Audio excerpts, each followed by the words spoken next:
to the stage. All right, say hey, guys. Hey guys, today we're going to be showing some of Gary's art projects that he made for us. So we're going to kind of wait and see if somebody comes on. Mm-hmm. You got to tell them that. We got to wait until somebody gets on.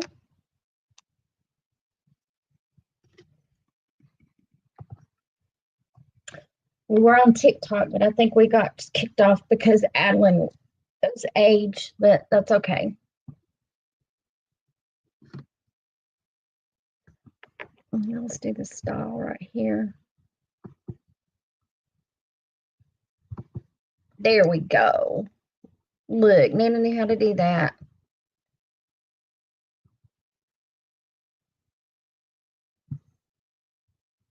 All right. Ready? Oh. Just talk. We're going to be showing some of Gary's art projects like wallets, motorcycles, lamps, books, coloring books, all of that. Let's start off with the book. Okay. You can read it to them. Show it, read it to them. Frame in the Smokies. This is a book about Gary. When we hired private investigator Heather Cohan and her friend Tracy Ellis, they wrote a book on just the investigation that Heather did on Gary's case. So we have that. If anybody's interested, just give me a private message me and we'll work the things out, or you can go on Amazon and find it on Amazon. It's not that much, and I think you can get it electronically too, but I have the paper copies of it. Alan wants to show again her lamp that he made her for my birthday. For her birthday. If you can tell. That's me batting, and then that's me and Smoky.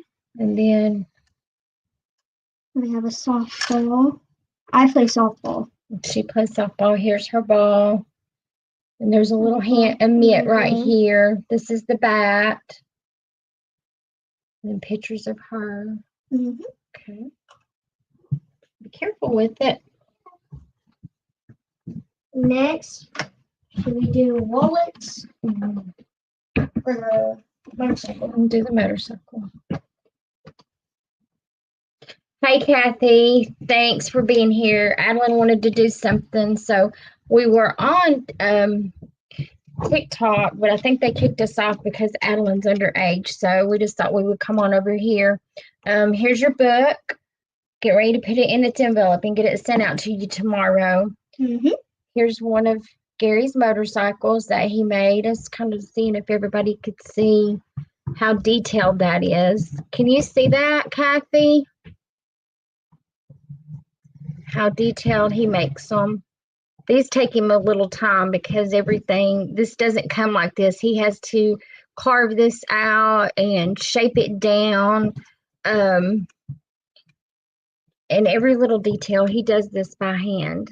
Like I said, some people said something, was it a kit? No, it's not a kit. He gets a sheet of wood and then he starts drawing his patterns out and making them and piecing the wood together. And all this comes from a pattern that he draws up in his head and what he does. So all this little bitty stuff, and I don't know where he gets this stuff. He'll get out of something for the wires, to make the wires, but all this stuff, he sits down and does this by hand. They don't have tools and stuff in there. He's on death row, so they don't give him a lot of stuff. He even puts the pipes on them. This is just one. Every bike that he makes it's one of a kind because he never makes them the same. He also made this for Adeline. It was a portfolio. Mm-hmm. It's me as an angel. And then we actually have a little mini. He is good, Kathy. His talent. I mean, he does paintings as well. I'll have to get some of those up and put them up so people can see them. But He is very artistic. He works with his hands. I mean, he was a carpenter. He remodeled and built things before he um, went to prison. But he just, that's what he has time to do. He's made so many things through the years. I think some of his stuff is all the way in Australia.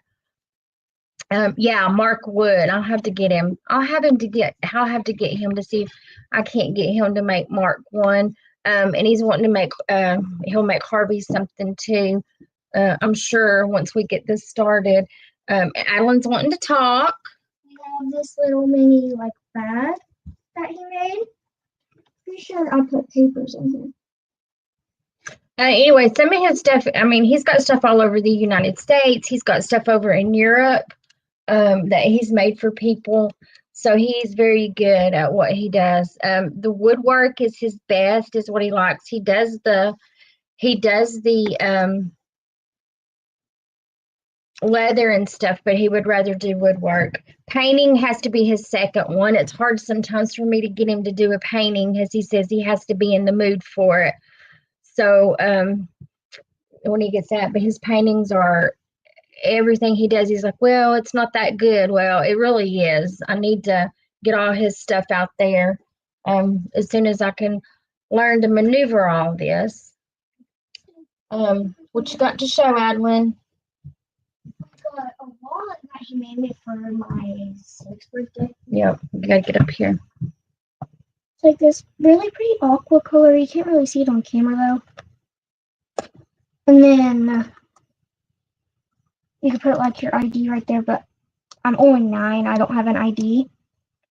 So I put my grandma card. You can put coins in here, and you can put your cash in here. As you can tell, I have some $2 bills in there.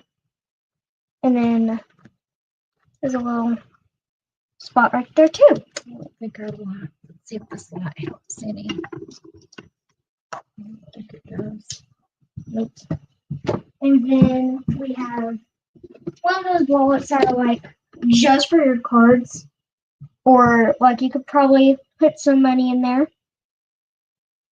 We got at least 8 packets.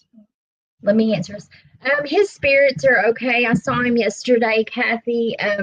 Like I said, they had an execution August the 5th, and that was really hard on him for sure, and everybody else, because they were really good friends. And so his spirits are getting a little better. I mean, he has hope. When he has hope, he does a little better. We have a new lawyer that's came on that's from Alabama. So we're hoping that she's going to come in here to Tennessee and not care what these people have to say and do what needs to be done, because there's a lot of things that needs to be done.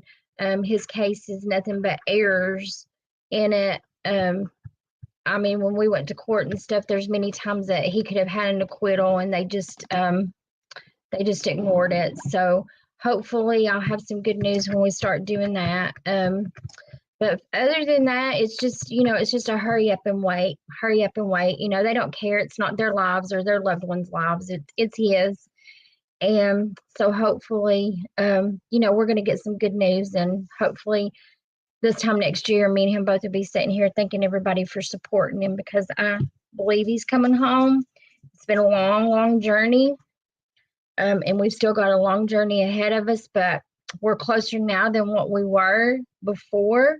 So hopefully, he's going to come home. All right, Adeline. We have another wallet. This one was like mine. Like again, you can put your ID right there, coins, pocket, secret pocket, and then we have another wallet that Anna's going to show.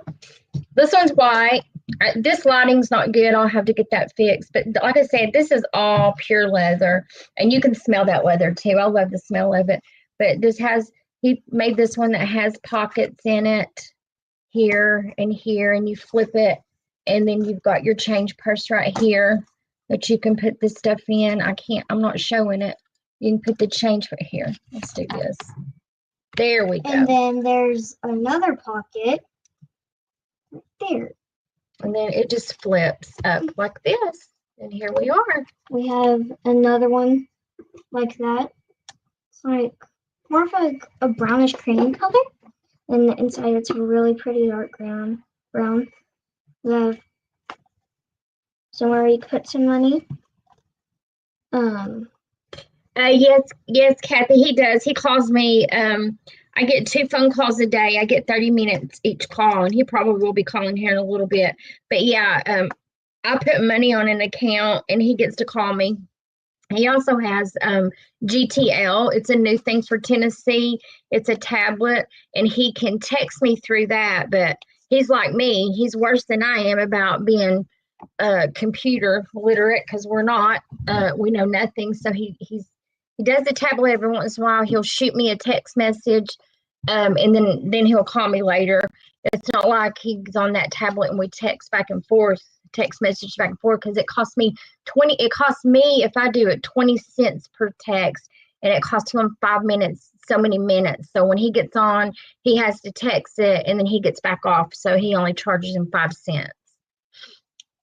And then we have another slot right there. So this one's basically also like the white one. This one's different. It's kind of a, I don't know what kind of hide that is. This one's like a fuzzy, but then like it's a sharp, like it might be cow. It might be cow hide. I don't know. But the designs are so much different. The texture's different. It's also like the other two. There's a slot right there, and then we have where you can put your coins, and then there's a slot right there too. And then there's another slot. And then there's... All right, this is just a few things we have, and then keychains. He makes keychains. It's all leather, and they lace this themselves. These are Tennessee because we're Tennessee people, except for Gary likes the Georgia Bulldogs, so we have to fight over that at football season. But they're just leather. He makes that. This one just has balls on it, so and it's all leather. So these are some of the things that we may do as giveaways or sell. I don't know how we'll do that because I don't know what kind of price to put on it, because to me this stuff is priceless. But we'll start doing stuff like that. Want to start getting into Gary's story. Like I said, there's just so much, and what I need is I need someone to sit down here beside me and keep me on track, because I want to talk about the night that Tommy went missing, which was on a Friday night, and Gary, they automatically zoned into Gary and his uncle because they were the last ones.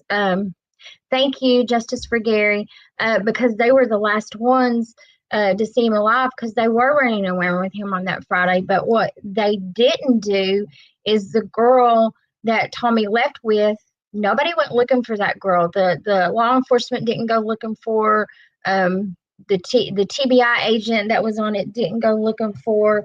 They just said that she didn't exist, but she did, because we found out things years and years and years later that I'll discuss in a later time.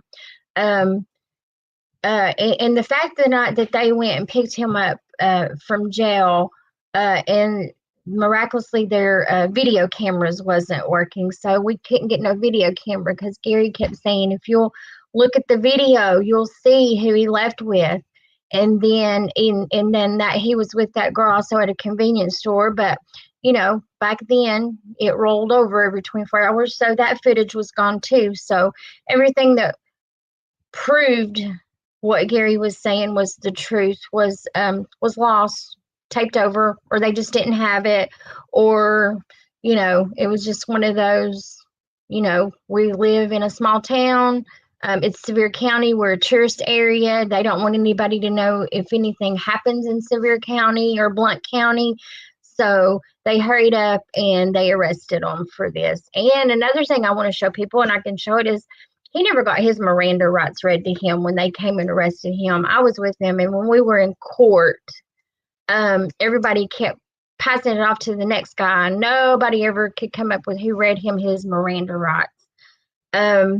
So, I mean, it's one thing after another. Like I said, it's the eyewitnesses they were supposed to have. It's it's the testimonies that they had. It's the timeline that the state wanted. It's the detectives saying, getting up on the stand and even admitting that they lied. It's the search warrant that was illegal and invalid. The judge said it was, but he still was going to let it go because the state needed it. Um, it's everything. It's a Netflix story. Actually, if you could get Netflix on it, and you could get somebody that had enough balls about them. I mean, I'm just going to be simple about it. If you had somebody enough balls about them that'll go up against these people, and that was another thing. Gary didn't have counsel. All he had was a public defender, and public defenders can only do as much. They're not going to go the rest of that way. So it's just things like this. And the book, as I say, this is Heather's investigation. It's got some pictures of everything in it. Oh, and here's one thing. Maybe I can show you here. Here is a picture of James's truck. Okay, if you can see that. Here is a picture of one of them that they should have investigated, but they didn't do. All right. So the lady that said she's seen the truck coming out where the scene of the crime was, she said that her first statement was that she's seen a white boxy truck. It could maybe a Blazer or a Blazer, look like a Blazer. Does either one of those trucks look like a Blazer to you? No, neither one of them does. So then her second statement was it had mud tires on it. It was a truck that had, it was either a Bronco or a Blazer was her first statement. Then her second statement was that it was white, and that then she thought about it a few days later, and then it was a truck with she couldn't see anything in the back. All she could see was two men with ball caps on. That's what she said. And mutter tires. It had mutter tires. Do you see mutter tires on this truck? That is not mutter tires. James's truck was factory tires. So there were these tires, and they also had a red emblem in the middle of them. And she made it a point in one of her statements that she didn't see any coloring on the truck, no stripes, no nothing. I'll get her statements out and read them one day too. But that was one of her in her statements. And then after she had talked to law enforcement and stuff, she came back and said it was a white truck. She couldn't see through the back windows, but she saw two men in it with baseball caps on, and it had mutter tires. This truck don't have mutter tires. Okay, so that's one. And this was in Heather's investigation too. So Kathy, this is in your book. And then here she has here's the car, what the car looked like that Tommy left with the girls. And when Heather took this car back and took it to one of the witnesses that said that they saw a dark boxy car coming out, he also let us know that they omitted that from his statement because it didn't go with what the state wanted. And that would be in the black boxy car right there. But they omitted that out of his statement. And I have his affidavit for that. Let's see what else is there. Oh yeah, so that's two witnesses. She gave the three different witnesses. We had the guy. He also had a diary, and when you look at his diary, he's writing about he heard something, but he didn't know what it was. But in the middle, and you can tell because we tried it and see, we don't have the original now. But when Gary sat down and seen that in the original, and it said approximately 11:55, it was in different ink. From here, like he had all of his notes here, skipped a line, had more notes. But here, so the state could say, well, he saw this coming out. It was in a totally different colored ink. Couldn't use that, wasn't able to do anything with that. And then the third witness was a store owner that they had said that he saw the victim get in the truck with both of them. And when he got up on the stand, he even said, I didn't say that. I didn't see that. And if there's somebody that has my statement to that, then they forged my name. And Heather went and talked to him. It's been 4 years now. And he still to this day will tell you he did not see her or him get in the vehicle with anybody. He could not identify them or he couldn't. And then we had a barmaid that I had just found. I don't know if I had said anything about it yet, but nobody said it. She tried to say that they were in the bar in about 7, and I know that's a lie because I was with Gary by 7:30, so there's no way he could get from that bar to get me and me be with him at 7:30 if he was in that bar at 7 o'clock. I know that. Yes, they are still around, Kathy, and we have affidavits from these 3 witnesses. Now, the one witness I'm not sure about that still could be, I'm sure he is because he was old, really old, is the store owner. But I haven't heard anything about his passing. But the lady that gave the 3 statements, she gave a newscaster, she gave her statement and she said, I never was really sure of what I saw. And she said that on national news.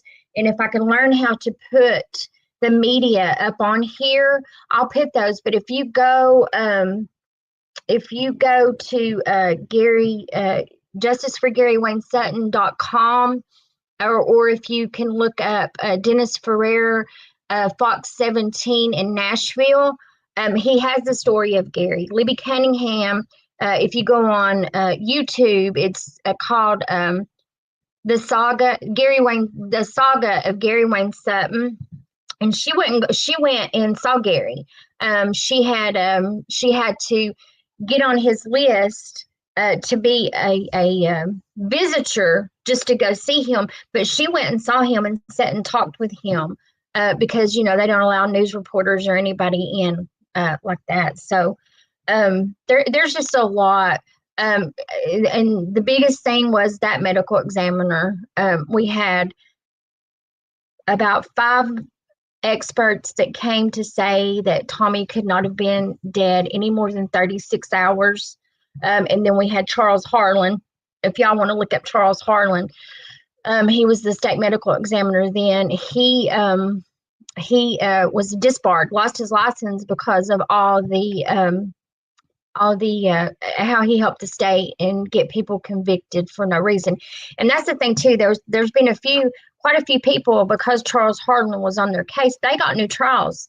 One of them and 2 of them are out of prison because of Charles Harlan, but you can't get them to give Gary a new trial. And my thing of that is because Gary had the trial sitting down beside his uncle, and they wouldn't separate them. They don't want to give Gary a trial because when they do, they have nothing. They don't have anything for a trial. So they're just not listening. And then the fact that I'm trying to get our governor to listen. I have done multiple press conferences. We have sent thousands and thousands of letters to him. I've been to the Capitol there at his door, knowing he's on the other side, but he won't talk to us. Press conferences, beg them. We've got the representatives that can help, won't help. The representatives that want to help can't help. So it's just big political, and it just goes around and around and around. So once I get everything set up and I get into this story, I'm going to stick to one thing at a time, and then I can get everybody else, let them know a time so they can come on so we can have the discussion. And Kathy, I'm putting this in the envelope and everything and sending this in the mail tomorrow for you. And now Adeline just wants to talk to y'all. If you want to talk to her, what do you want to talk about? She doesn't want to talk anything. So she's getting a la boo boo tomorrow. So when she gets it, she is she's going to, somebody said something. Let me see. Don't understand why. Oh, come on. Oh, Gary. Hey, Gary. Glad you're on here. And it's not my Gary. It's a dear. Yeah, I know why not our lawyers are not raising hell, Gary. It's because they're public defenders, and they're getting paid by the people that's put him That's put him in. And yeah, his Miranda rights were never read. They couldn't produce the proof of it. I've got it in the transcripts where they're asking each one of them as they come on stand which one read it, and it never was proved that it was done.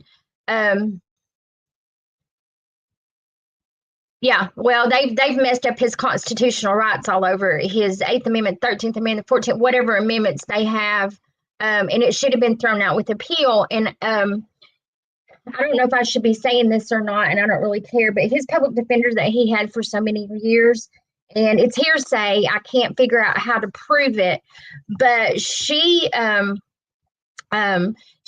told me, like, we had asked her if she knew Al Smutzer.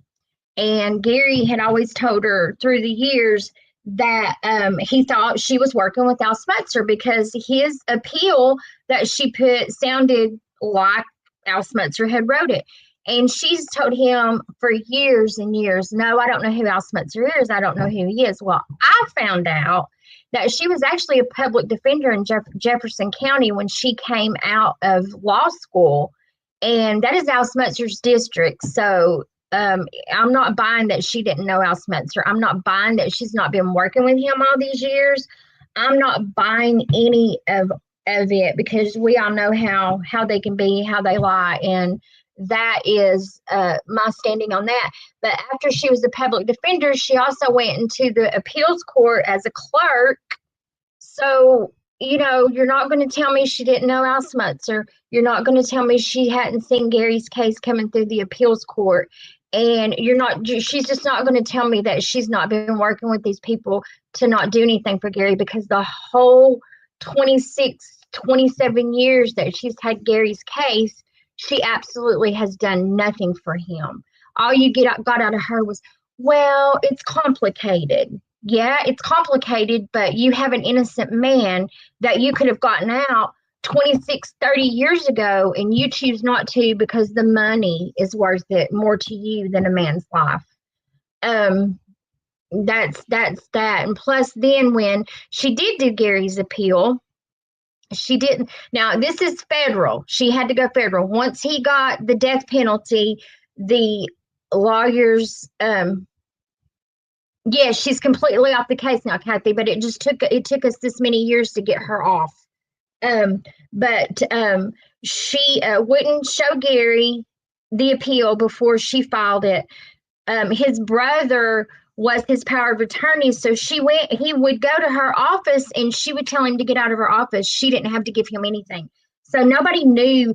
Gary had no idea what his appeal was about. He didn't get to look at it. And this isn't one thing. You get your appeals, and when you have all your appeals, and this is how it is on death row. I don't know how it is and the other things, but death row, once all your appeals are exhausted, that's it, nothing else. And then to be able to get back in front of the court, you have to have new evidence. Well, she had all this evidence, but she put it in the appeals just enough to where the courts can say, oh, we've already heard that, but not enough for the courts to say, hey, we need to take another look at this. And another thing on the appeals court, his judge that he had in Sevier County, his wife was one of the appeals court judges. We tried to do something about that, but they assured us that she was on his case. I don't buy that either. So his whole case is, I feel like his was by association. They didn't like his uncle. They wanted him no matter what they had to do. In order to get them convicted, they had to try them together. If they had separated them, they definitely would have had to let Gary walk, because even the DA himself said they had no fingerprints, no DNA, no eyewitnesses, nothing that was tying it to Gary or even his uncle. But the TBI agent told Gary, I'm going to convict you no matter what. He goes, that paper bag sitting there in front of you, I can convict that paper bag if I want to. And I know he said it because it's just the type of person that he was. And I know a lot of things that we did in the state court that it would come up. No, Kathy, they shouldn't have tried them together. It doesn't sound legal, but we've been fighting it. And that's when, like all these other people say, well, he got the jury of his peers. He's been through 2 juries and he got the jury. No, he didn't have the jury of his peers. Gary had to sit there and listen and sit there and be tried along beside someone else. We tried to appeal it as a double jeopardy, but they didn't, said it wasn't, that everything has just been denied. And this is why I think it started with Al Smutzer, Mike Flynn, because Mike Flynn was the DA over in Blount County. Them 2 together, the detectives over in Blount County came over and did everything in Sevier County. All of Sevier County came over into Blount County and intertwined. They all lied. I mean, lie after lie after lie. They even had the 2D. I mean, Gary was in the jail. I mean, he was set in county jail for a year before this went to court. And one of the jailers in there told Gary, he said, don't talk to anybody in here about your case. Don't talk to it about the phone. He goes, don't send any letters out. You're not getting your letters when you send them out. They're opening them and they're reading them. They're not going out. And they're taking everybody out of this jail and trying to persuade them to give a statement that you said that you did this, and they're trying to, and they're giving them a deal on their sentence. There was one guy that said that Gary had told him stuff, which he didn't. Gary didn't even know this guy, and the only reason this guy didn't go on to court and lie, he murdered someone. He was in there for murder. They found the body in his trunk. They told him that if he said that them 2 had done this, that they would drop his charges, and he was going to do that. And it just so happened that the lawyer that he had talked to him and said, and so how do you know Gary Sutton? And he said, oh, I don't know him at all. She goes, but you just said you were going to give a statement. He goes, well, they said they would drop my charges. So she got mad because she didn't think it was right, as it wasn't. And she went to the DA and said, I might lose my job or whatever, but if you continue this and you take this, she goes, I will get up on the stand and tell people what you're doing. So that, in kind of a way, I wish she would have just let him do it. So that would have been brought out. But then again, the way everything was going and the way they were lying and the way they were doing, it wouldn't have mattered. It would just have went against Gary. And on top of all that, Gary did a lie detector test. He did not do 1, but he did 2, which I know if it had been for them, they would have let it go in court. But it wasn't going to help them. It was showing that Gary wasn't lying. So of course it's not admissible in court. So they didn't use it. But so back to his federal offender, I feel like that they've all been working together all these years, and we have had to fight. And when I say fight, we've had to get on TV. We've had to write letters. It had to go. Every time Gary sent something through the court to get her off of his case, they wouldn't do it because they were not going to give him another lawyer. So it just so happened, I don't know if it's because I came in and we're fighting and we're not gonna stop, is why she did it. But she turned it over, and finally, just a month ago, the court signed her to be off of it, and we've got some lawyers out of Alabama coming in and taking it over. But at this point, something's got to be done because they're throwing out death sentences. They're throwing out execution dates, and Gary could get one any day. Even though he does have something in court right now, it doesn't matter with the state of Tennessee. They don't go by their own rules. So I think we've been on here for about 35 minutes now. I'm going to sign off. And thank you all, Kathy and Gary, and for listening to me just ramble. But I promise the next one, I'm going to have my stuff together. I'm going to have it on paper, and I'm going to stick to that one part. Yes, thank you. Pray for this new year. I really have good hopes about this new lawyer. Just because she's not from Tennessee. So anyway, you all have a good afternoon. Thank you all for listening. Thank you all for listening to Adeline, because she really likes us. But tomorrow, Adeline gets a new La Boo Boo. If you do not know what a La Boo Boo or a La Foo Foo is, you can go back where she's on it, and she explains to you the La Boo Boo and the La Foo Foo. So she's getting one tomorrow, and she wants to open it up with you guys to see if we got A labubu or a lafufu? And a labubu is? The real version, but a lafufu, the F in lafufu stands for fake. So we're going to see if we get a real one or not. Mhm. So thank you all. Y'all have a good day. Bye. Bye.